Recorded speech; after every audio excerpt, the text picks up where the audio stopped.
И по една година директорите од штипските основни и средни училишта не можат да го положат завршниот испит со кој ќе ја добијат потребната лиценца за вршење на оваа функција. На почетокот на декември добивме информација дека испитната сесија се поништува заради пробиени рокови. Во Законот за полагање на испит за директори стои дека завршниот семинарски труд треба да се одбрани во рок од 1 месец од добивање на истиот. Термините и роковите не ги одредуваме ние, ниту пак ние ги пробивме. Туку едноставно постапувавме според нивните инструкции, а тие очигледно свесно и намерно постапија погрешно, разликувајќи ја и обуката и термините за полагање на испит.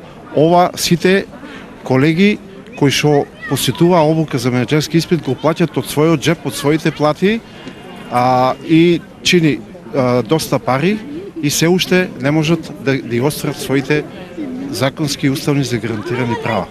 Проблемот не ги засега само директорите, но и наставниците приправници кои го имаат завршено приправничкиот стаж, но и тие чекаат термин за полагање на стручниот испит. И не сме само ние, и не сме само тука на територијата на општина Штип. На ниво на држава станува збор за 111 кандидати за директори и над 600 наставници приправници.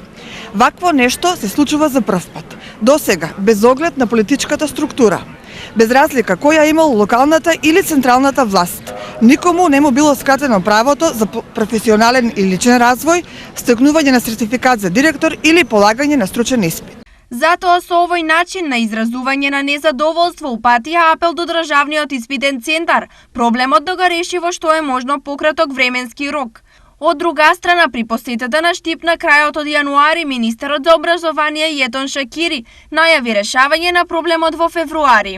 Да, јас сум во редовна комуникација со новата директорка во испитниот центар. Новата директорка изврши проверка на сите документи кои беа од претходниот оглас и вие знаете дека имаше и датум кој беше одложен не од новата директорка, од претходната директорка за испити и за најбрзо време очекувам во втори месец да продолжат сите постапки во испитниот центар, но ќе бидат постапки кои ќе бидат поквалитетни од претходните постапки.